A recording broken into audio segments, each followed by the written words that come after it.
There we go. Okay, figured out how to do that. Brennan, you hear us? Come on.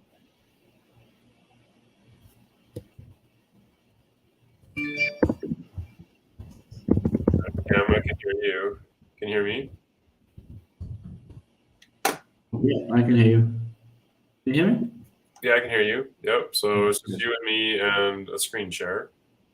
And I'm waiting for anybody else to jump on. Let me just grab the share viewers.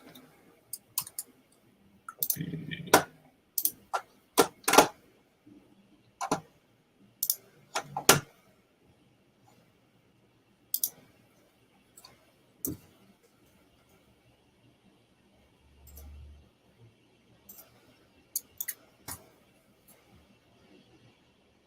I think Oscar's jumping on now as well.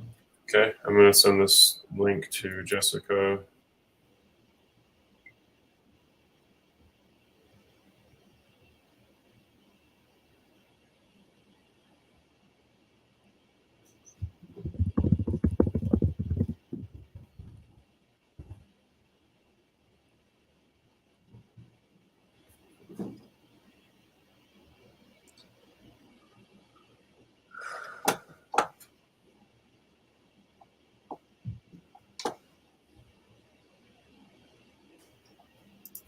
Okay, I'm going to probably need you to mute once we get going here. Waiting for anybody to come on still.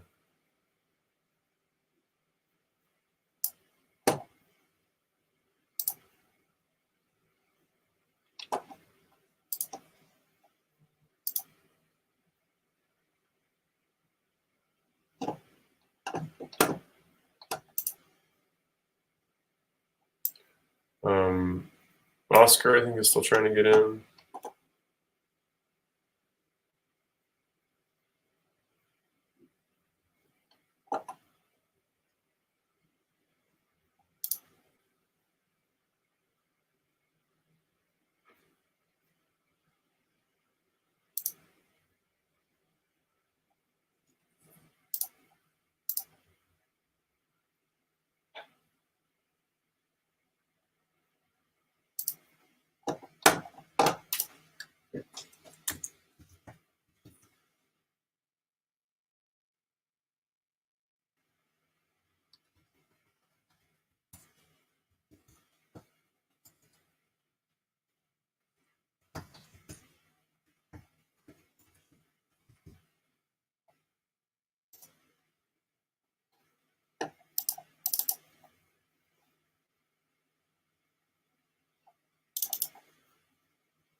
Okay.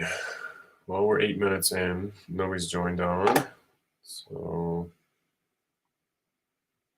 might need to just try again. I mean, um,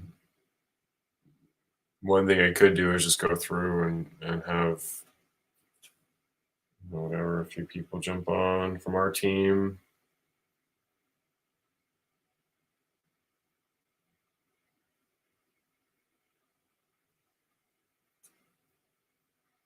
Okay, there's Oscar.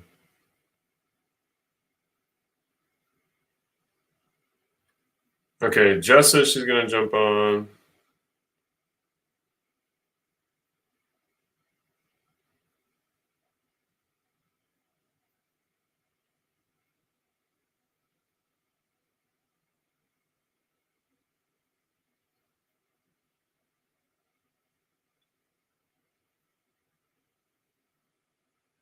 Yeah, we're live. All right, guys, got Oscar and Cameron. We're just waiting now. Can you guys hear me? Maybe Oscar, Cameron, either give me a thumbs up in the chat somewhere.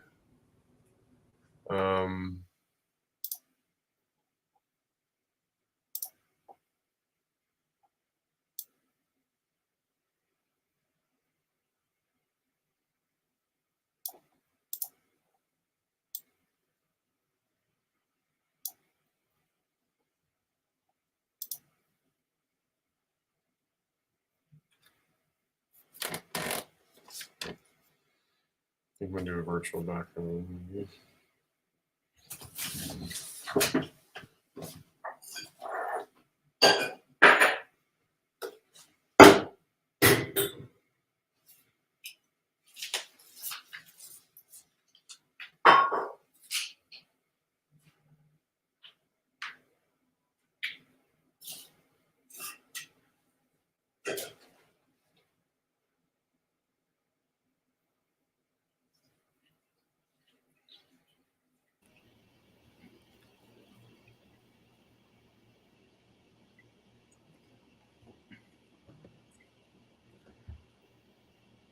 So I think we've got some guys joining us on YouTube as well as Webtek's Facebook and LinkedIn accounts as well. Okay, so Cameron, do you know how to let all of them in? Yeah, they're in now. We're live. If you Okay, we're live now and everyone's in. Okay. We're live. All right, guys, this is kind of where we're, to be honest, we've done a lot of podcasts with more as guests. And so Webtek's just starting a new series. So I just want to thank everybody for jumping on here. We're just kind of figuring out a few technical things with a new platform, but hopefully everybody can hear us well. I'm just going to go ahead and get started here. Sounds like we've got a couple people on different platforms. So wherever you guys are, thanks for joining us. Today, I just wanted to give you kind of a quick background on what we're trying to do here is we're just offering, pretty much just free advice. We've got a lot of experience in SEO and pay-per-click and really search marketing in general. We also have a ton of experience around the conversion rate optimization side of things. So how to get more leads or sales when people actually visit your website. So that's kind of the main things we'll be covering here. We've had a few people that registered some websites. We've also got, some I'm actually going to review one of my own personal websites as well, because it really translates into a lot of, I think, what a lot of other business owners are dealing with as local business owners. So, we have a quick little, I don't want to spend too much time on this. We have a quick little presentation that I'm going to run into really fast. Just as a quick introduction about me and, kind of what we'll be covering in some main points here. Let me jump into slideshow. Hopefully this looks a little bit better. That's right, the end of it. Beginning. So welcome. First of all, my name is Justin Cromer. I'm one of the co-founders of Webtek Digital Marketing. We've been in business for almost 15 years now, doing primarily, like I said, search marketing, but also all other types of content creation, some social media, website building, and things like that. But our primary focus is driving high quality traffic to our clients' websites, and then how to get better conversion from the traffic that they are getting. Generally what we do when we approach, I'll just kind of tell you, when you're thinking about how do we drive in, well, let me just finish this quick introduction. You can read here, but I've worked with a lot of different agency, or a lot of different clients, actually almost 1,500 different businesses. And, I worked in-house for Skull Candy and CHG Healthcare, both big national and global brands, both doing e-commerce and lead generation, and have a lot of experience. Outside of the Webtek world and digital marketing world, I'm also a sound practitioner and a musician, and I have like a really big interest in the healing arts world. And I work with a lot of people in health and wellness, specifically in the marketing side of things as well. So really fast, let's talk about CRO. CRO is conversion rate optimization. It's a practice of increasing the percentage of users who perform a desired action on a website.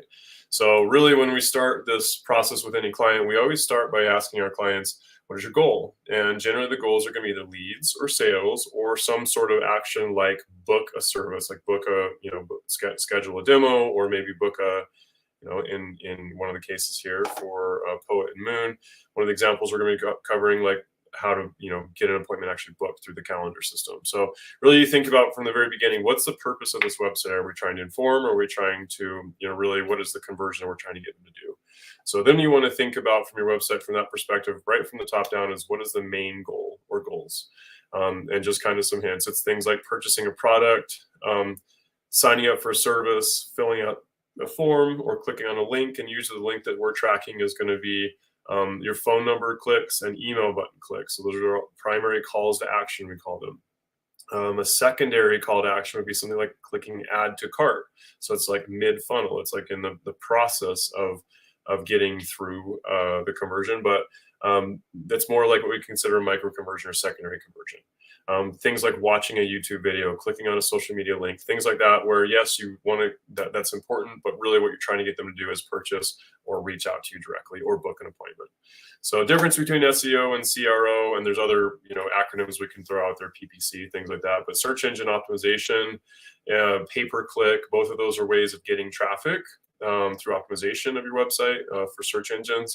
One is a paid side of things, and one is organic, and we'll get into that later, probably on one of our later webinars. But we're really focusing a lot on CRO this time. Conversion rate optimization is the difference there, and that's really not like getting new traffic, but getting the most of the traffic that does come to your website. Principles of good CRO. Okay, there's more than just this, but it's things like a clear value proposition. Incentivizing your customers to act. So that's like offers. What kind of offers are you giving them? Lowering the barriers to conversion. So that's going to be things along what we call user experience. So that's, if there's things like slow page load times, or no product images, or confusing product descriptions, or just overall layout that doesn't seem very trustworthy, or you have to kind of pick around to find the available dates, just things like that that we consider like kind of barriers to conversion. We want to limit as many of those as possible. Just a really quick case study, just to kind of let you guys know, this stuff does work. I mean, we've seen so many good examples. Here's a really quick one from a local business, Lone Star Pain Medicine. Their pain medicine clinic in Texas, near Houston, and not near Dallas, my bad. They had some of the results are they increased organic traffic and CRO optimization. That's what we worked on with the results with project, and have results to share. 463% more conversions year on year. So huge improvement year on year when you look at how many leads we were able to generate for them a year later after doing this type of work. 44% more organic sessions for 2022 versus the previous year. This is some case study from the end of last year. 25% improvement in keyword ranking on first page, 222% increase in organic sessions, which means like visits to your website, 95% conversion rate improvement, so more than doubling that. So just on the CRO side of things, conversion rate specifically, when you combine, there's kind of two big dials: more traffic, more conversion. And if you can get more traffic and better conversion rate, then you obviously get much better overall conversions. So some quick, these are a very small segment of the amount of clients we worked with, but just a few names you may recognize here. So now let's jump right in. The very first one that we want to look at here is Poet and Moon. Now this is a subdomain of a site called Gloss Genius, and Gloss Genius is like a platform, like a booking platform. This website, when you first get in here, it's really clear. I mean, book now is the primary call to action, right? So you have a big logo behind here in the image, and then just book now. I mean, there's an area of the website that every website that it matters to every website, and that's what's called the above the fold section. So above the fold just means everything that you see in a window, in a browser window, before you scroll down. So it's going to look a little bit different on a mobile versus desktop, of course. Right now we're looking at mobile. Sorry, not mobile, on desktop. And when you look at this site, you can see quickly kind of like what the main services are that they're offering.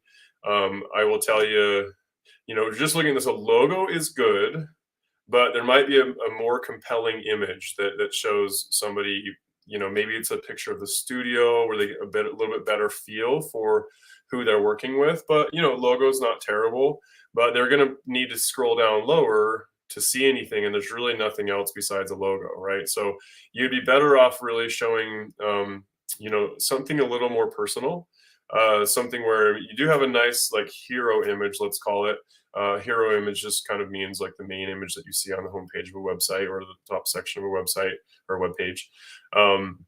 So yeah, putting in something with more personal, with like the space, or maybe a picture of that's a little bit more represents the experience that person is going to be having. And also there's things too that we could include just kind of down lower on the page, like things like Google reviews and some of those kind of things. And I'll give you some examples. Actually, molokasound.com is another type of site. It's a different industry, but very similar in terms of what we're trying to accomplish there, just getting people to book. Definitely room for improvement on that site too, but there's some good things I can share with you. One thing to be aware is that the About Us page is a super important section of any website. Usually it's the second or third most visited website on or page on any website. So you want to make sure that when someone clicks on the About Us, they get a good visual of like a good idea of who they're working with here. You can see that Jessica has a lot of really great reviews. I mean, that's actually a really important part of this. I like that she's got a little copy here that says, hi, I'm Jessica. It's a really personal and friendly introduction. I think that's great. I think that saying, telling a little bit about the story. Now, let me back up and say the reason why Google well, first of all, the reason why the About Us page is so important is, number one, Google puts a lot of weight on that page. They kind of see it as, the page where people go to figure out who is behind the business. When people go to a website, the reason why it's the most important, like one of the most visited pages, is because people want to know who is the person behind the business or the people behind the organization. So Jessica, good job by putting on here, a little intro. I think it's important that people can kind of see, your personality. But let's also put in there an image of your face. I think people really always enjoy being able to see who it is that they're working with. So that's something that would be a really simple fix here. I like how you got your gift cards available here, although it's just a really simple text link. Usually we're going to want to use buttons that are a little more eye-catching. So usually when you think of your color palettes, I'm going to jump and just show you webtek.co, because even though it's very different, I got some good concepts to demonstrate here. But on the About Us page, for example, our primary call to action is for people to get a quote. So you can see that the get a quote is actually in bright yellow. You always want to use a color that's more eye-catching in your color palette. Really, Webtek has two primary colors, which is this green and this for this gold. And those are the two colors you'll see used on buttons throughout the website. Because it draws the eye there, and we kind of use a primary yellow because that will definitely draw more attention. Yellow and red are two colors that are always going to grab your eyes, especially when you look at Amazon, for example. Amazon uses yellow on all of their calls to action, and that's very much by design and through a lot of testing and things like that. Amazon has like a 25% conversion rate, which is ridiculous compared to, it's a good benchmark of 5% conversion rate. So they know what they're doing, and something to always kind of look into. But I think putting buttons in yellow is a good way. Being a little more robust about your About Us page is a good suggestion. So going back to this one here for Jessica, all your reviews are great. There's ways where you can embed them even on your homepage in a way that looks pretty streamlined. I'm going to bring up Maloka and show you how that is being handled. And it's actually right now it's been added here to the homepage, and there's some other things here. So I'll show you with Maloka. When you first get here, there's a big kind of hero image showing, just a visual of kind of the experience. It's a way of trying to visually represent what people will get when they go to a sound bath, right? Below here, you see really clear calls to action around the different services. So it's usually sound baths or private sessions that people are asking about. There's other services up here too that we can talk about. But just being able to embed that right into the homepage with visuals, I think is a really nice way of doing it. And this is just basically put in by a plugin. Depends on the website platform you're looking at how it'll bring those in. But I do like how you've got all of your reviews here. Those are really important, just in terms of people being able to, they're like trust elements, right? So when you look at, let's go back to the homepage again. Again, really basic homepage. So I think that, people are going to be drawn to, okay, what are the services now? So you can book now. Let's see what happens here. You can go in and you see the different services. So you can do Brazilian, Beyond Brazilian, all of these things, and they're pretty well defined. This is probably something, just a limitation of the platform that Jessica's using here. But you can see how there's kind of a weird user experience between the logo popping up. But you can still see the different services. You can select it. I guess you're adding them to cart essentially, and then you go up here to book 2 services. And it works. It's a little bit, I guess, clunky, but it is nice. You just click into the calendar, you pick a time, fill out your name, and you're just going to get a test submission here. But I just want to make sure that this does go through nice and smooth.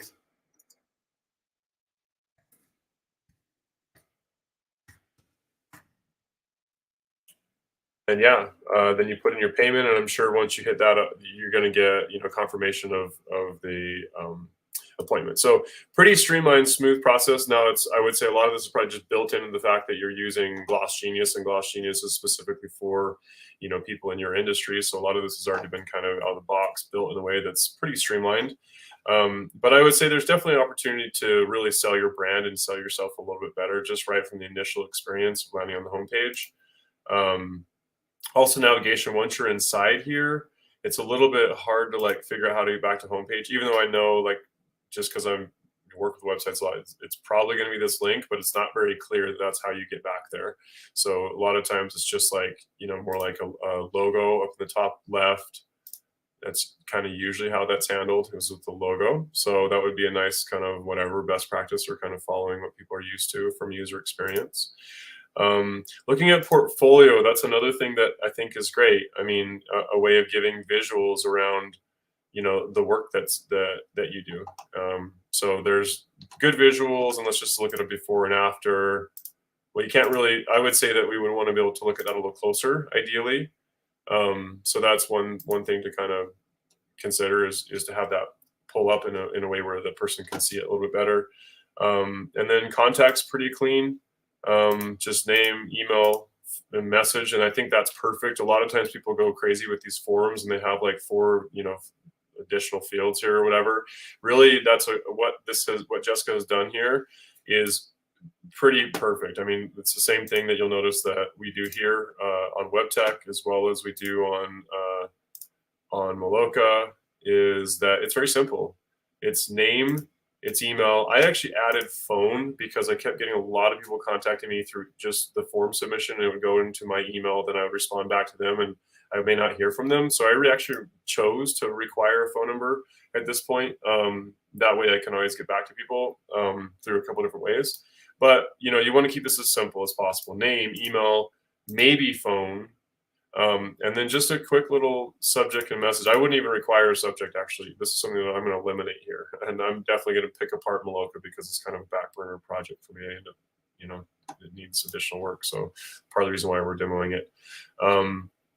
But yeah, so then you look at this, it's very simple. I mean, it's name, it's phone number, it's email, and then a message. You don't want any more than that, really, unless it's optional. And this is a little pick list. I'm not too worried about that because they can submit even without doing that. But in our industry, there's so many options that it does help kind of qualify things a little bit for people. So you might want to consider doing something like that. Yeah, I mean, I think other than that, this is a pretty simple experience. Let's see, Jess, if you're able to, and I don't actually know where to see that right here. I think, can you submit a question, and then maybe Cameron or Oscar, one of you guys can help me see if she's got any questions, or you could even send me a text or something like that if you want to. Actually, I sent Jessica my phone number in advance, so she could reach me if needed. Okay, here's comments. We've got Debbie with comment. Let's see. Jessica, if you want to ask any other questions, please let me know. Scott, are you able to hear us at this point? I'm not sure. I'm not seeing you in here. I wanted to kind of break it down a little bit from an SEO perspective, although that's not really the purpose of today's webinar. Is really more around conversion rate optimization. So let's focus there, and we can come back to SEO. But overall, you've done a pretty good job, honestly. The user experience is pretty clean. I've given some good suggestions around how to create a little bit better online representation of the experience that you'll have within your office with the, the medical marketing space, which is pretty much where, health and wellness and healthcare services or whatever, they're all kind of in the same group where once people are deciding, once they found their way through through the buying cycle, once they're into a website, they're going to be basing a lot of about whether they choose you as their service provider based on how you represent your brand online. I would say reviews are probably the most important, in addition to showing the office and the face of the person behind the business. So that would be some of my biggest takeaways for you, Jess. We haven't looked at this on mobile. I'm assuming that because it's on glossgenius.com as a platform, that they've also got a good mobile experience. So we'll just clear it at that. Does anybody have any questions they want to put into the chat? Please feel free at any time, and we'll try to keep kind of monitoring that. One thing actually, Scott's got, he's actually on here leaving some comments. So, all right. So one thing, just from an SEO perspective, we'll give you a couple of things here. Okay. From an SEO perspective, your homepage, it's really important that you have more content. Like right now, you literally have nothing. You have a book. You have a pretty much an H1 tag, so a heading 1 tag, which is an important element. But it's just your branded name. You do say waxing room, so you're giving indication to Google that it's about waxing. But really, we want to try to work in much better optimization on the homepage, which means we're going to just be wanting to sprinkle more keywords in there. So, and we're going to cover later an entire topic on keyword research and really trying to understand what is my goal. And based on the goal, who is my audience? And then based on my audience, what are the keywords we're going after? And then based on the keywords, who are the top competing websites and the content we need? And then it's measuring and reporting. So that's something we're going to be covering in a future one, but that'll be really helpful for everybody. Scott just also mentioning that it needs better general optimization. And that's just kind of a bit of a topic. Let's just, have you reach out to us, Jess, and we can kind of jump in and do a little bit, a little bit deeper dive on that. But generally, what that means is we just need better structure and what we call siloing, where we're creating different pages for different keyword sets and making sure that just making sure that the website covers all those keywords. So does anybody have any questions on that one? Please feel free to put them in the chat. If anybody else has any other comments who's had any trouble getting on like Scott, feel free to just leave us more feedback here. One other thing too that Jess has is what kind of considers a secondary call to action, which is a link over to the Instagram account, which is great. I'm pretty sure that Jess is primarily just using Instagram as her social media platform. It's good. You really don't want to be having any platforms on there that you're not active on. That's another tip for everybody, is if you're only active on Instagram, you don't want to include your LinkedIn and your YouTube and all these other platforms, because it's just going to be dead empty content. That's a bad user experience. You'd rather just have one of them. One thing that I generally recommend, though, is that we don't put it in the top right. That's really a primary piece of real estate for calls to action. I would actually suggest, rather than it being an Instagram, that we actually have a list up here of your primary call to action, an email, and a phone number. So that's what we call a Webtek header. We do this to pretty much all of our client sites who are trying to generate leads, is that we put the 3 primary calls to action in the top right, and they're fixed throughout the website. So this is something else that I would suggest for Jess here, is that notice how when you scroll down, now, fortunately, there's not a lot of, well, fortunately and unfortunately, there's actually a lot of content on this one when you're looking at which service that person wants to book. And in this case, it's kind of like a long scrolling list, just kind of coming back to this. You might want to just create something that's a little more streamlined, like a menu, like of everything. And then when they click, it can drop down to the actual product for them to purchase. But this is, based on out of the box, this is probably about as good as you're going to get without doing much custom development work and stuff. But you can see that when you scroll down here, you kind of lose some of your header. You've got your shopping cart, essentially, where they can book the 2 services, but you do lose your other ways where they can contact you. Sorry. Whoops. So that's a good suggestion for everybody. It looks a little weird because I've got this toolbar. So I actually don't know. There we go. Okay, so it's more like this. Everybody who's trying to get leads, putting your primary call to action, like a phone number and an email, and for us, it's request a quote. For Jess, it would be book now. So I would suggest you have all 3 of those in the top header. So no matter where you go on the website, you're going to be able to see those, as long as they don't get in the way too much. But generally, people are pretty used to seeing a really thin, fixed header across the top. So that's another thing that I think would be helpful. Anything else? I think that's mainly it for Jess. Oh, I was kind of alluding to. You want to have your primary calls to action up here. So there are 3 main ones I just mentioned. And then down in the bottom in the footer, usually you have more of a robust footer down here. Excuse me, just getting over COVID. It test positive or negative today, so that's great.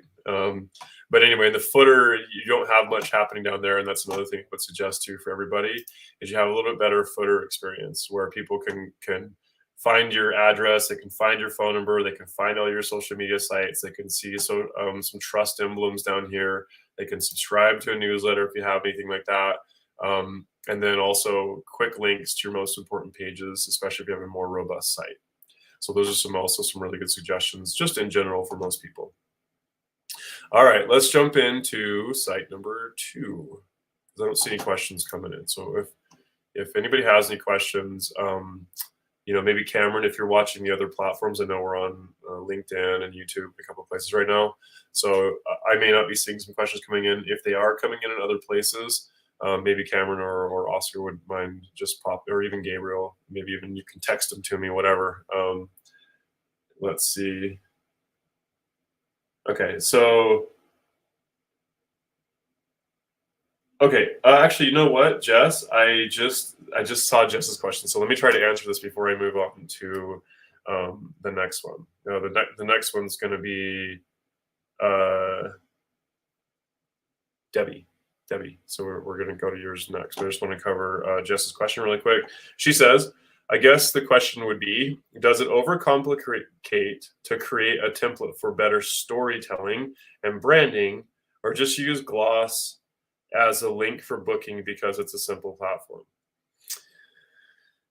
It would be my preference to build a custom website so that you can customize the user experience and then work in your booking platform as an integration. That would be my recommendation.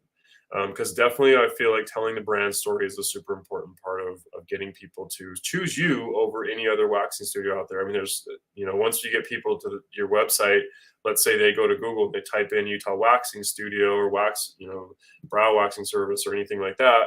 Once they come to your website, generally what people do is there's what we call a path.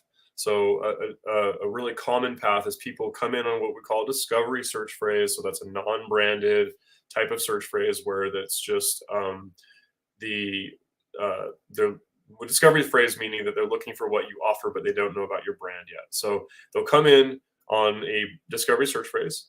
They'll leave your website to go check out a competitor or wait till the time is right. And then they'll come back to your website and convert. So a lot of times that decision-making process is going to be heavily influenced by your brand story, about how you represent your experience online. So I would definitely go to the effort of creating a better like wrapper or container for your website. Then I would prefer that you just use poetandmoon.com instead of a subdomain. I think we've talked about that at one point. But using just the domain itself is cleaner, and you can create a better homepage user experience. And I think once you get inside the booking, that yes, it's a very simple platform and allows a really streamlined process. They've already built in things that probably mobile friendly experience and things like that. But that's my opinion, is that definitely you want to have a lot more on your homepage and a lot more on your About Us page, telling your story, showing your picture, telling your little story about who you are and why you got into the business and why you're so passionate about doing what you do. And then support that by, social proof, which is, things like reviews and endorsements, if you had any of those, or things like that. So hopefully that answers your questions, Jess. We're going to move on to the next one unless you have any other questions. I'm always happy to come back to maybe later once we get a little more time, but I want to definitely make sure we jump in and give Debbie a little bit of time. So let me pull up, if you guys can still see this. The next one is basketandbin.com, and this is my first time taking a look at this. So we've got Debbie right here. It's a picture of Debbie. I think, again, telling the brand story, telling who the people are behind the business is always a really important, part of the initial experience. So I like how, now thinking again about the above the fold experience, you have the logo right here, which is fine. You have a welcome to, an image that says welcome to your organized life, which is like pretty refreshing feeling just looking at that. It's like, like these cabinets look really, organized and it's all clean and white. And I like the color palette. I think that's very important and a good decision. And I would actually recommend that for everybody. That's another thing I would throw back to Jessica as well, is using a lighter color palette is just better these days. It's just better on the eyes. It's better on multiple devices. And we really try to encourage what we call minimalist design. So that's like a lot of white space and good padding, like background, like padding just means like white space between images and between copy and things like that. You don't want to cram too much in. It's just a lot easier on the eyes. But this looks very nice, like welcome to your organized life. It's pretty clear that she does organizing, designing, and decorating. And when you hover over it, it actually says professional organizer serving Greater Houston and beyond. So that's a little what we call an alt image tag that just tells Google a little bit more about what that image means. So it's kind of a nice little SEO function that just happened there. You can see down lower here, one thing to kind of also work with, guys, is above the fold is the most important piece of real estate. But if you can show them that there's more by showing a half image like this, or showing the beginning of a product page, product grid, or something like that, that will like tell them, okay, everything looks really nice here, but there's also more. So it's, as you scroll down, you can see, she's basically putting an About Us page right here on the home page, which is actually not terrible by any means. It's good to kind of tell that brand story right initially. And then here's the primary call to action, though. The problem that I have with this is, number one, it's in a color that does not stand out to the eye. It would even look better if it was just black like this, but I would suggest a different color. And looking at your color palette, it might be like something in the yellow range, or maybe in the gray range might pop here. But again, generally yellow or red are going to work the best, but they also can be pretty conflicting to color palettes. So if you got a cool color palette, dropping in yellow or red's a little harsh. So I would say get something that's, maybe it's a blue, maybe it's something that you feel comfortable with. Maybe it's like a teal or light green that kind of fits within kind of the wood grain colors or what you're seeing here in the cabinets, but something that definitely sticks out a lot more than just white with a really thin white background. Hopefully you guys can see the difference between a button that looks like that versus, let's say, a button that looks like this. If it's in our case, they're already here, so let's get started. It's pretty obvious. And I would say, honestly, we probably should flip how this is done. This really should be yellow versus green. And a lot of times we're just leaving things certain colors and testing things. But yeah, trying to use a button that stands out the eye better would be a really good suggestion for you. I love the as seen in. I mean, these are some obviously major brands. Really impressive. So yeah, Debbie, that's a really good move right there. It would be cool if these clicked something to somewhere. Maybe if you're able to show a link to an article or some sort of visual, kind of validating how you were seen in these things. I mean, it's nice to see the logo, but it'd be also even more, I think, compelling to know, like, if I clicked on that I could see the actual article or where I was seen in Pottery Barn. You've got some good stuff down here just in terms of, just basically geo-targets or cities of where you're trying to serve. It's like, a professional organizer based in Cypress, Texas, serving greater Houston and beyond. And then you include a bunch of different cities, which is good, but it's, to me, a little bit keyword stuffy. It's not the worst thing by any means. There's better ways of kind of executing geo-target. Like I would probably put like serving locations or something like that where it's maybe a map listing of sorts or things like that. There might be a way to kind of work with that a little bit better. But that is, as of right now, it's pretty clean. The other thing that I would really say would be important to do is put your primary call to action right here. So welcome to your organized life, book now. Or I wouldn't even say book now. I would say, yeah, book your complimentary consultation. Thinking about calls to action, that's another thing too that a lot of times people, I think, don't execute very well, is that they just say, like, book now, or something very simple like what if you put like contact me or something like that. Like, it's really basic, right? Like, it would be better to say, like she did here, book your complimentary consultation. Saying exactly what they're going to get when they click on that is a really good user experience, and they have a really clean understanding of what happens when they do that. So when you click here, we got some problems right off the bat here. So this is good how you click here and it says, let's chat. Please fill out the short form and we'll be in touch to schedule a consultation. Okay, so setting expectations, that's a really good move that's happened here. So looking at how to fill out this short form is the problem is that it's not very short, first of all.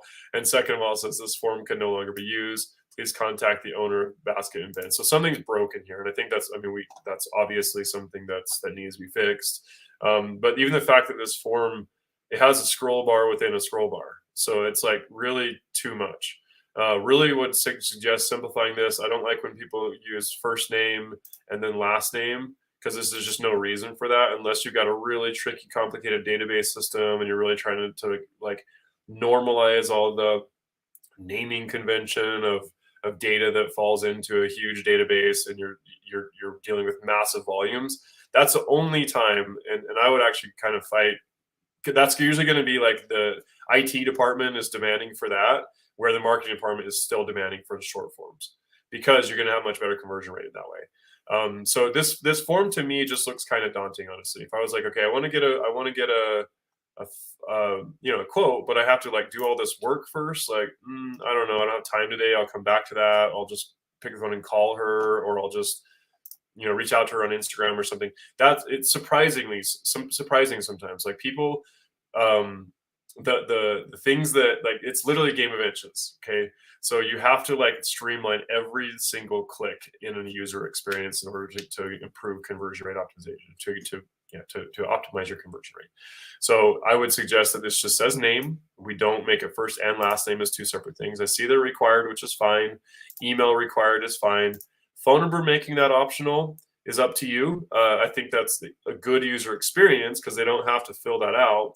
But if you're getting a bunch of people sending you, quotes that are email, and they're asking for, or they're giving you just their email, then that can be hard to communicate back and forth. So having a phone number is a good thing, but it's up to you to whether or not you want to make it required. The next one here, how would you like me to contact you? Select.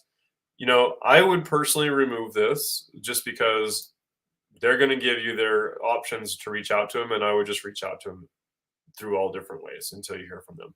I wouldn't make this on the form itself. Again, streamlining every single field possible. Location of your project. That's something that personally I would probably gather again after you get the form submitted. Think of it this way. You want to make the lead submission process as easy as possible, and then you can deal with all of your additional questions excuse me, as a follow-up from your sales team, or if you're the sales team, that's fine, from the salesperson who's reaching back out, whoever's ever answering this form, they can essentially fill in this data in another, called a spreadsheet, or if you're using a CRM, which is like a database of your clients essentially. So no matter where it's going, and whoever's dealing with that, they can fill in that data or that information a little bit later. How did you hear about it? That's a really great question. It's something as a marketer I always say is as important to ask is, how would you like to pay? However, I would not put that on the initial form. It would be more like a secondary thing. Third thing is, how can I help you? I like the way that's worded. Essentially, that's the fourth field that I would require: name, phone number, email address, and like comments. Those are the only four fields that I would really want to put on my initial form.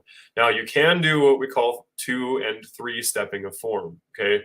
So what I would suggest in that situation is, if you do require additional things that for whatever reason, it's just you feel it's important that you gather this data, I would make it on step 2. So step 1 is really simple. They see 4 fields, they hit it, and they hit actually rather than saying submit, it says next.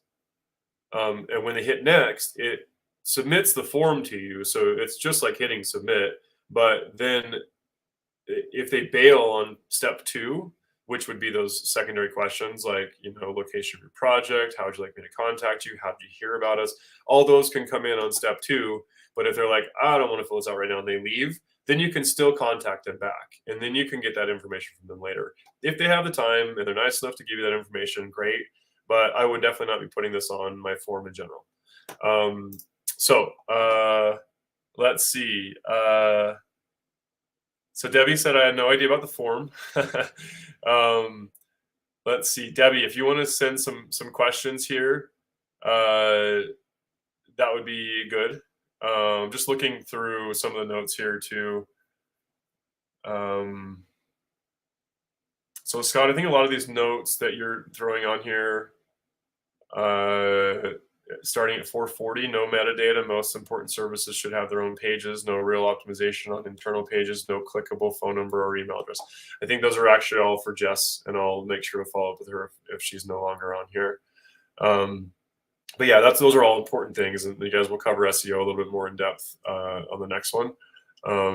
Mobile speed could be faster, fails on web core vitals, although desktop is good. And I can show you some tools about how to check your site speed. It's really important to understand like the user experience. You really want to have things loading in like 1.2 seconds these days or less. It's really short. So yeah, Debbie, if you're still, I see you're. I think you're still on here. If you want to leave any additional questions or whatever, please feel free, and I'll continue kind of going through this a little bit for you on the forum or on your website. Some other things. So going back to homepage, one thing that you can do is kind of lead people through the funnel. And I think a good example of that is like Webtek, for example. Whoops. So let me go back to our website and show you. We're dealing with a lot of stuff, right? We have a million services. We have a bunch of industries. We have case studies. We have a blog. We have an About Us page. But the main things that we have here are services. And if you can see how many we have, it's like a lot to navigate. If you're coming in here, you're first like, oh, I just need digital marketing, but you're like, I don't know what services I really need or whatever. It's kind of like a lot to go through a menu experience. However, if you want to go direct, look, like I want to do local SEO or e-commerce SEO, you can find it really quick and easy, which is nice. Not to mention, there's also a lot of SEO benefit to the way this is structured up here. But industries, you can see automotive, healthcare, real estate, legal, some of the other ones here. They're all included. But there's also like treat your homepage like the portal, right? Like it's like the main landing page where people come through, and then as they scroll down, you really want to build this in a way where it really puts in priority your most important services. So for us, this is very intentional that SEO and PPC are the very top of this list, and there are only two here, right? Like that. Think about this: people are always going to pick from the top of the list. If they, by given a choice, they're always going to pick like from the top down. So you want to put your most important services right there. And so yes, people can get through services here, but also they can just go down here, and it's kind of more visual. Like I like using icons and using some like button kind of things as a way that show hovering, like that these are actions. So it's really clear that these are things you actually click on. So when you click into SEO, then you can see a ton of information. I mean, we would never cover this much information on the homepage, of course, but there's a ton of information. And as you go down, you can still learn even, more of this. And then we have different calls to action that say different things, like be a part of the experience. That's a way of really just kind of lightening the language, because everything sounds a little robotic when you're doing just a lot of SEO stuff. But essentially, it's requesting a quote, and it's a button that sticks out really loud. So just think of it this way, and there's a bunch of SEO related articles down here. So these are really a way for us just establishing that we are true experts in this. We go really deep on our blog on a lot of different like technical SEO topics and things like that. So it's a way of just additionally kind of giving people some confidence that we know what we're talking about. So think of homepage like that, where it's kind of a main entry portal to all of the other pages, and then you make it in a way where it's essentially like headings or bullet points. Think of it like that. Like these are essentially like really just the headings of where people are going to go. And then as you scroll down here, you can see that there's a video on the homepage, which is another suggestion I'd have. Also, I should have mentioned that to Jess as well. Not only a photo, but if you create a little video and say, "Hi, I'm Jess. I'm blah blah blah," I'll tell you a little story, and you can do it in 30 seconds. And there's even things out there that are like templates that you can use that can help, like as a business owner, to create videos that are like an about us video. But that's the kind of thing too to be looking for, is like, how can I get people through to the other sections of the website? Like rather than just using menu navigation, your homepage is a good way to send them through to other sections. And also that's another SEO play. Like this actually helps us be able to rank for the word like healthcare marketing, and there's other things like that. But this healthcare page is very specific. So then you go into an industry page, and you can see how it's all about healthcare digital marketing. It's very specific. Like healthcare marketing is a little different than let's just say e-commerce or local marketing. So then we show things like medical conferences and things like that, showing where we've spoken. We have also been on a bunch of podcasts. We have all these presentations and things like that are all part of our medical marketing background. Just kind of really detailed, but this is all accessible through the homepage, actually. That's kind of my main point. So let's go back and look at this. I would say like, okay, main call to action right here, Debbie. Let's see, down lower. I would, just to kind of play off what I just said, is I would put a lot of your, now, first of all, one thing that I noticed is your menu disappears, and that's not, to me, a good experience. So when you scroll down anywhere on a page, I would make that fixed and floating. So again, reminder, it's just like this. Again, doesn't matter what page I go to. If I'm on the healthcare marketing page, if I'm on the blog, anywhere besides the homepage, the same user experience is fixed on the top. You can navigate to any of our pages. You can perform a call to action on any section of any page, even if you click into a blog article. And that's another thing too. Like blog articles, a whole other thing, because a lot of times people just have really basic blog articles with no real way of contacting and things like that. So this is really more an article, honestly, written for Google, but even so, you can still convert on a page like that. So yeah, I would put in your primary section. So let's go back and look at your service and pricing. So when you click on that, this page comes in here, and yeah, you can see all the different services. Honestly, I want to hire you. I wish you were in Salt Lake. I need some help with this stuff. But yeah, the services, you can see a lot of detail here. It's really nice. You've got little packages that you can see: classic, signature, deluxe. You've got services. Okay, booked and paid advance. I mean, that's just all kind of some housekeeping or whatever, administrative stuff. Let's get started. I like that. I mean, let's get started a little basic. It might be like, let's get organized or something instead. And then down here, you've got, again, all of your just kind of stuffing in the city names, which is fine, but I'd probably create a page that's more about like certain location served or something like that, where you do a little bit better job of breaking down this in a way that's more helpful. Because just stuffing in the footer of every page is not an ideal like best practice. But I like this. Another thing that I would suggest for you is before and afters. So if you could show anybody who's willing to let you, to show a before and after, like when you come into the hoarder's house and when you leave after finishing your project, I think would be really compelling for people to show before and after. I like how you've got this put in here, but one thing again that I might suggest is, rather than just being a bunch of words like this, like people, they're so lazy online. The more visual you can make it, again, I'll look again at Webtek. Like we're using a lot of icons and things like that to let people see really quickly like what they get out of it, and it's sometimes hard to find the perfect icon or whatever, but just trying to make it more visual, I think is good. I think we've done a decent job. Like, for example, like when you look in industries, it's really clear that's healthcare, and that's a little bit weird for local, but legal, e-commerce, it's pretty clear like what these things mean. I would update this one, to be honest, to critique our own website, is that it's local marketing, but we're showing a globe, so it's not very good. So I would change that. But it does show the little map icon, which is really kind of the reason why I think we chose that one, is it's pretty, like, that's what people are used to, is that little pin of a thing.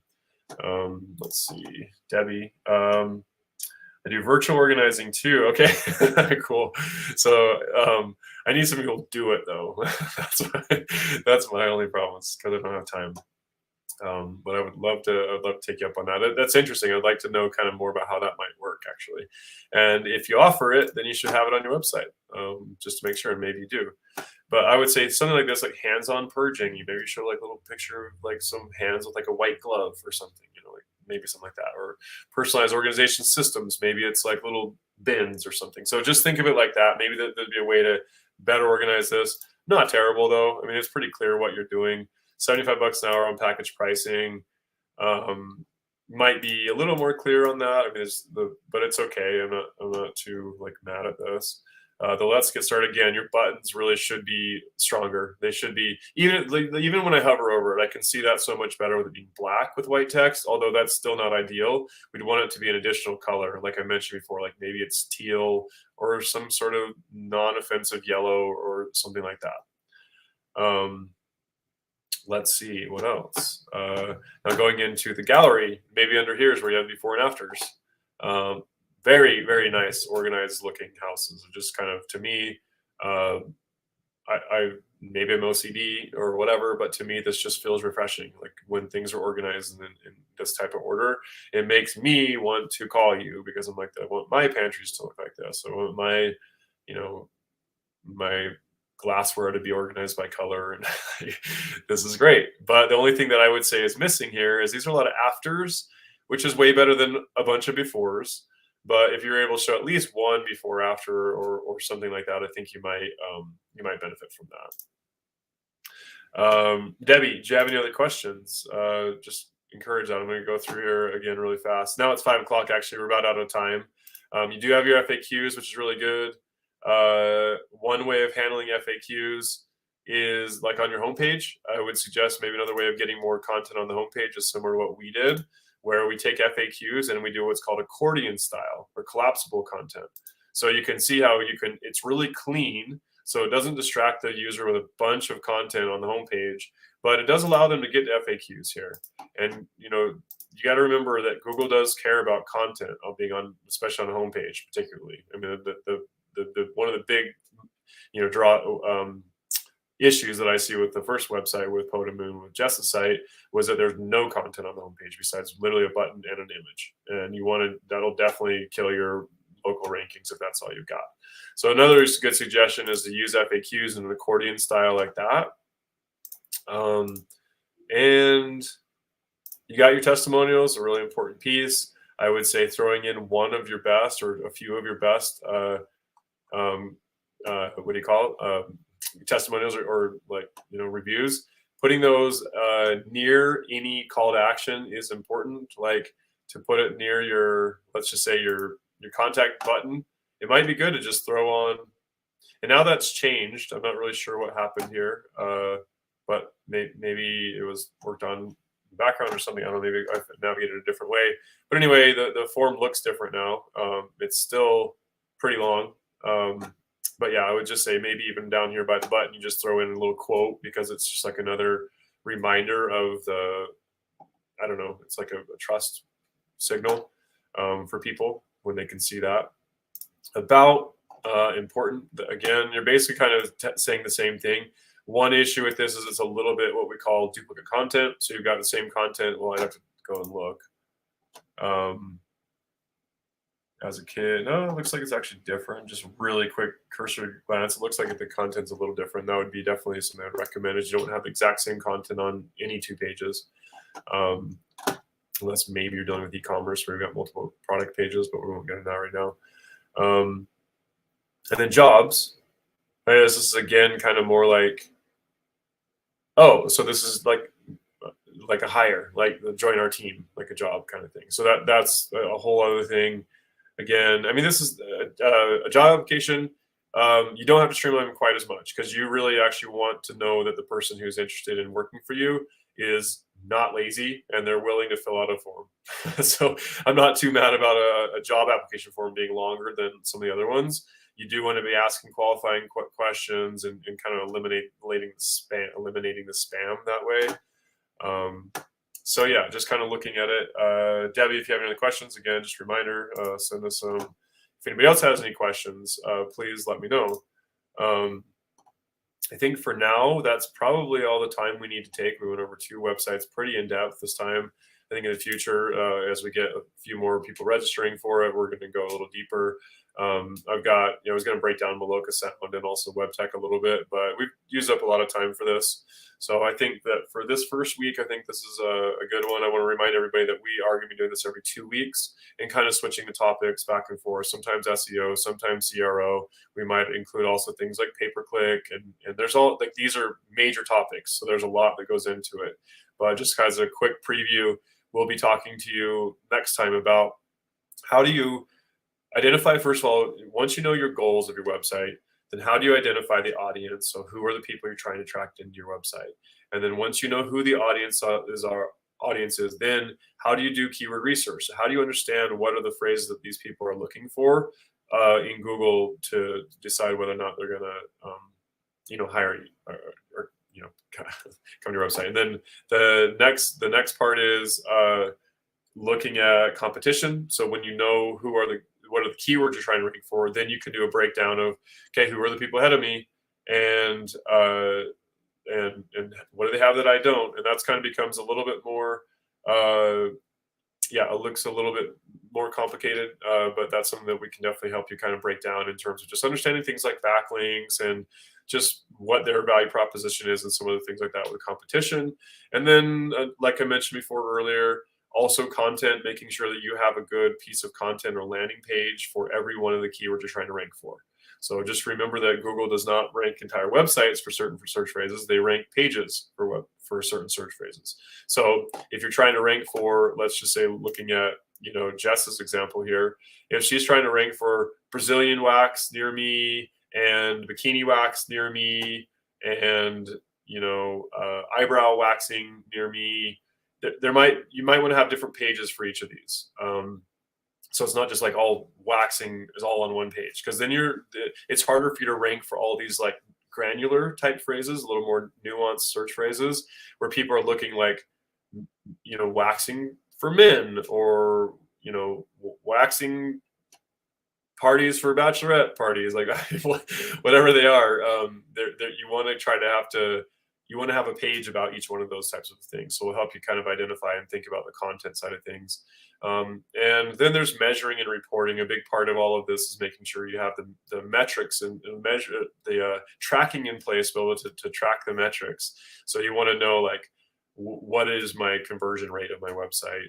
And we'll help you understand. Another week, we'll help you understand about how to look at things like Google Analytics and really understand what are the most important reports for me to understand what matters, right? Because it's really overwhelming to most people to get into Google Analytics and be like, oh, so I've got 1,000 reports I can look at, and there's a bunch of metrics that I don't quite understand. So we'll help you really get in and know where to look for the most valuable information. So with that, I think that's all the time we're going to take today. I want to appreciate everybody for jumping on. Encourage you to kind of keep an eye on our LinkedIn and on our Instagram. We'll make more announcements of our upcoming webinars, and looking forward to seeing you there. Thanks for taking the time today. Appreciate you all.